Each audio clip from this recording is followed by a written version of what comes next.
Welcome to 30 Minute Reviews. I am Adam. Okay. Again, been a while. I was moving. That took up a lot of time and a lot of patience, to be completely honest. But we should be back in the swing of things by mid-March. As you can hear, too, I'm a little sick still. Still haven't quite gotten over that, sinus infection. But this happened this week. I've been looking forward to this since October. I've wanted to, I've been looking forward to this. I wanted to see where this is going. Now, if you go on our blog, myecbu.com, that is the blog for our, where I do reviews. I've been reviewing Star Wars Expanded Universe novels. I read Alphabet Squadron recently, all three of the Thrawn trilogy. I'm finishing up the Thrawn Treason one review. That's what I'm looking for. A review for Thrawn Treason. I did Heir to the Empire. The one I'm currently on is Dark Force Rising. Then I'll probably do Dooku, or depending on when my hold is up on the other one, the mythology book that gets put out. But there's a lot of good things happening in the expanded universe now, and I want to talk a little bit about that because I read Heir to the Empire, and here's the thing about it: there's very little in that book that kind of demands it be non-canon. And when I'm about halfway through Dark Force Rising, and again, very little there that is contradicted by the sequel trilogy. In fact, more is contradicted in the prequels than is in the sequels. The Dark Jedi, the Dark Jedi insurrection that happens right before the Empire takes over. Sabaoth being the working with the Chancellor, almost in Anakin's role in Episode 3. But that book's more contradicted by the prequels than it is the sequels, because it's like at the end of the day, there's 34 years between Return of the Jedi and The Force Awakens. So if this happens about 5 years after Return of the Jedi, it's there. Now, what this does get contradicted by a lot is the Alphabet Squadron, Battlefront 2's campaign, when we talk about Operation Cinder. All that kind of stuff kind of does end up contradicting this a little bit. But even Thrawn being there isn't contradicted, because his death in Rebels isn't really a death, because there's the age-old rule in fiction: if there is no body, the person is not really dead. And Filoni himself has said that Thrawn's not dead. So they could very easily adapt this to recanonize it, in a way that, you can kind of tell the same story. And I think this is something that they could do as an animated series on Disney Plus, which would be really cool. That's not the point, though. The point is, we do know finally what Project Luminous is. So at New York Comic Con in October, I went to the the Lucasfilm Publishing panel. And it was a really nice panel. They had a bunch of the writers up there. They showed off a bunch of cool stuff, some children's books, some comics, some things like that. And we have, and one of the things they talked about was, very briefly, they said, Project Luminous. We're going to announce what it is formally in early 2020, into the new year after Rise of Skywalker. They were cagey on a lot of details because Rise of Skywalker hadn't come out yet, so they showed off Rise of the Resistance, but not really too much. There's the ongoing that's happening right now, Rise of Kylo Ren, all that kind of stuff. They showed all that off. Now, the only thing they left us with Project Luminous was the tagline. The tagline being, "The Force is what gives the Jedi his power. It's an energy field created by all living things until."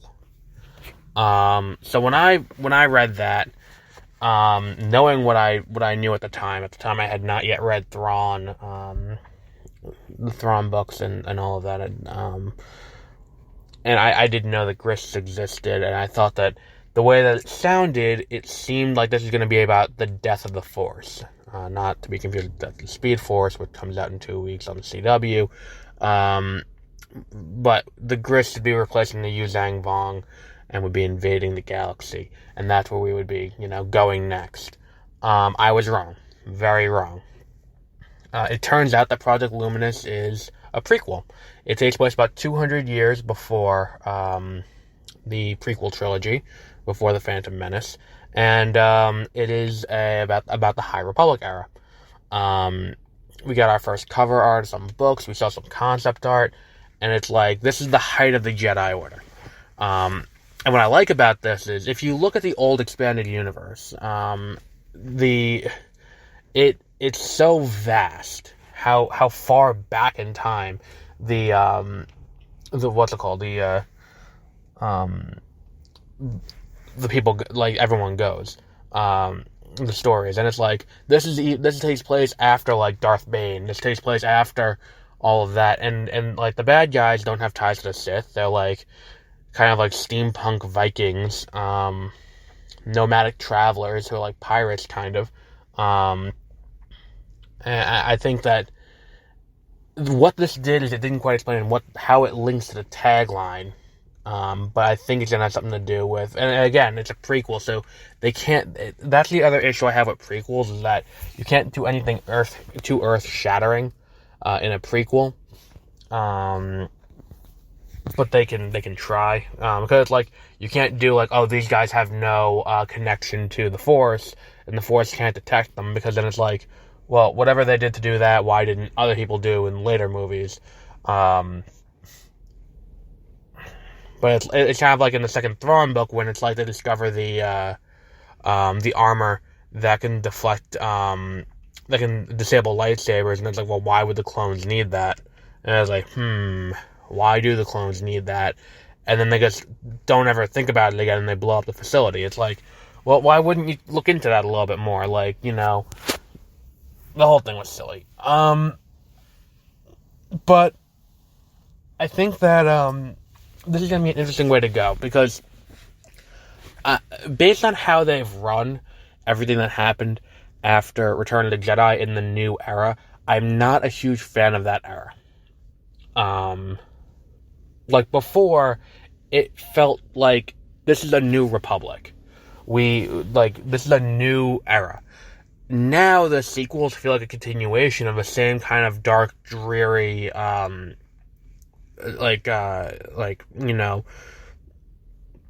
of thing that we have in the original trilogy, where it's like, it's a war. It's like, it's a gritty, it's like utilitarian, it's dirty, this is what war feels like. The prequels felt more like, this is the luxury, this is the Republic, and it's like, it's the height of Rome before Rome falls to become a dictatorship. It's like everyone's too busy living lavishly to care. And I think that was the big, what's it called? That's why this is a big opportunity for them. I think that going and exploring another era and being like, look, we're basically clear. Nothing is in common here. Yoda will probably be there, only because Yoda's like 900 years old. But it's like, there's so much that they can actually like explore and dive into and not worry about stepping on the feet of existing canon, because the new extended universe or expanded universe hasn't really touched on this era. So there's nothing really to worry about being like, oh, I'm sorry, we already covered this, we can't cover this again. And I think that was a very smart way to handle this. Now, the question is this going to tie into the movies? Because the movies that come out starting 2 years from now, we have no idea what's going to happen in those. Because the first of those movies comes out in 2022. There's no movie this year, no movie next year. Then there's 2022 is the first of these new movies. Then 2024, then 2026, I believe. These movies are... And the report that said this was proven kind of accurate, because this report did also say that Project Luminous was going to be high Old Republic. And was going to be set, they said it was going to be set 400 years before Phantom Menace instead of 200 years before Phantom Menace, but I think we're just splitting hairs at this point, because Star Wars is such a vast timeline that It's kind of like human history, how long it's been around. So it's 200 years before instead of 400. So if it's correct, these movies are going to be loosely connected with similar characters, but not a trilogy. Which would allow for more leeway with the directors. Now, I think the big issue is, I don't like saying Kathleen Kennedy is the issue with what's going on with Lucasfilm right now. I don't think that she's 100% the issue. I think her style doesn't mesh with a lot of directors today. And what I mean by that is, she's old Hollywood. Because look at her filmography. And she's got a big, thick filmography under her belt as a producer. Like, if you wanted to walk into a room and you wanted it, like Indiana Jones alone, but that, what else has she got? She's got Gremlins. She's got if you were a kid in the 80s and you liked movies that weren't just Star Wars, she had a hand in the production of that movie. Back to the Future, Hook, Jurassic Park. Like, her filmography is worth billions of dollars. So putting her in charge of Star Wars wasn't a terrible idea. She was the one handpicked by George Lucas when he handed the reins over to when he handed the reins over to Disney. That said, a lot of directors now put more stock in what the actors say. And the actors have a lot more, say. A lot of directors, like, look at the best example for why she's not really a good fit for the modern era is look at what happened with Solo. Where Lord and Miller are great at making movies you don't give a crap about, and then going like, oh shit, that was really good. Like, when they said they were making an animated Spider-Man movie, I was like, oh, who cares? Into the Spider-Verse, best Spider-Man movie ever made. A Lego movie, fantastic. 21 Jump Street, the movie, with Channing Tatum and Jonah Hill, great. Like, I had no interest in that. That movie is hilarious, though. And therein lies the problem, is that match for them for Solo was great, because at the time, no one gave a flying fuck about a Solo origin movie. At all. Because when you watch Star Wars, you get Han's entire story through that movie. He's a pirate who isn't all bad. He realizes what he can do is works for the greater good. He's like Star-Lord. He's any number of other characters. The outlaw who does what's right for everyone else and doesn't just act entirely in his best interest. He still has that slight selfish streak, but he still acts altruistically for the benefit of everyone. And you get that through Star Wars and through Empire and through Return of the Jedi. You don't really need an origin movie for that. And then they announced they're making this is the second of these anthology movies they're going to make. Not like Kenobi, which people were asking for. Not Boba Fett, which I guess got reappropriated into being The Mandalorian. And I think that, like, so throughout production, there was very little, like, oh, that's cool. Like that was like the best result, and that was when they cast Donald Glover and as Lando Calrissian, which was fantastic casting. I was iffy about Alden Ehrenreich as Han, but he really nailed it. I really like this movie. It's like my second favorite of the modern Disney era Star Wars movie, where it's like The Last Jedi and then it's Solo. Because I would say Rogue One, but Rogue One's number 3 only because you gotta slog through like an hour and a half of nonsense to get to the good stuff. And I think that I've only seen Rogue One like twice. So maybe if I watch it again, it'll move. But I really gotta watch these movies again. But either way, I feel like the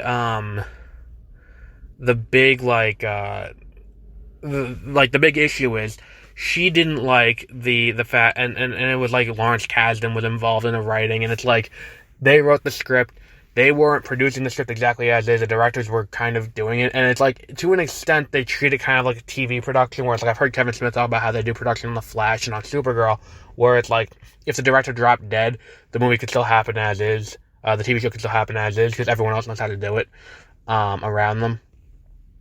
Everyone else knows how to do their jobs. And it's like, it's kind of the same thing here, where it's like we're expecting everyone to be able to do their jobs to the best of their ability.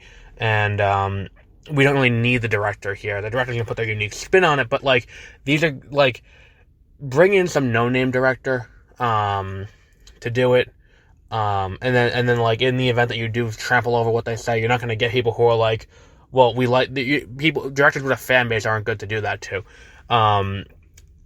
Like you can do it to Simon Kinberg, but don't do that to Lord and Miller. And I think that the biggest failure of this new trilogy was the fact that they went into it without a plan. And they're gonna say forever, we had a plan, but having a plan and saying we're doing episodes 7, 8, 9, we are culminating all of Star Wars with episode 9, and saying let's spend half the movie doing a fetch quest for some MacGuffin. That's not gonna work. It worked for Endgame because that was what the movies were building to. Because at the end of the day, that's what it was all like. They had planted what these items were they were searching the entire way through the movies, because it's like they're searching for the Infinity Stones. So like they're everywhere. They're going back to previous movies through time travel to get them. That was going to be a big part, and we knew that going into it, that a big part of this movie was going to be about getting the Infinity Stones so they can undo what happened last time. Because they may not have been able to save the universe, but you can be damn well sure they're going to avenge it. Which I'm still pissed they didn't use in the marketing material, so I handed them that one for free. Now, I also think that they shouldn't have done that in this one. It's obvious they had no plan, and it's obviously kind of like, let's just have 3 directors do a movie. Now, if they did this in the Old Republic era, this would have been less of an issue, because it's like if you do 3 loosely connected movies, you can do whatever you want and not worry about it. If The Last Jedi came out and it was set during that era and the characters had nothing to do with the original trilogy, that movie would be considered the best Star Wars movie ever made. I'm going to stand by that. In the event that they took The Last Jedi exactly as is, swapped out Luke, made him a different character, a slightly different character. Like, keep his personality the same, keep everything, all of his dialogue the same, even keep Mark Hamill in the role, but say it's someone else. Keep Rey the way she is, keep Kylo Ren the way he is, but change them all so they're not related to the sequel trilogy, the prequel trilogy, or the original trilogy. They have no ties to anything. It's all just, that. Set it 200 years before The Phantom Menace. That movie will be very well received. Canto Bite and all. But yeah, so I think that we gotta, I'm looking forward to this, because the first of these books comes out in August, which is interesting, because there are 2 other books coming out later this year that are set nebulously at times. I know that Shadowfall, Alphabet Squadron Shadowfall, is going to be set, after the first one, which is going to be like a few years after Return of the Jedi. Then there's Thrawn Ascendancy, which is the next Thrawn book. That's a prequel, I think, about the Chiss Ascendancy. That book comes out in October. Could it be that they're setting it up where this goes back that far? Where maybe the Chiss age differently. Maybe Thrawn actually is a lot older than he appears. We don't know. It'll be interesting to see how that plays out. I don't think that book's going to be tied in this way, but it's going to be to give us background on how the Chiss Ascendancy is. And some extragalactic affairs. So yeah. We're going to wrap up there for today. We're going to do a regular movie review next week. We're going to do a giveaway as well once I go back and look at what digital copy movies I have that I can give away. We'll be starting that again next week. So until then, have a great rest of your week. We'll be back with, let's say, Knives Out next week. Because that came out on DVD this week. So let's do Knives Out next week. Until then, have a great rest of your week.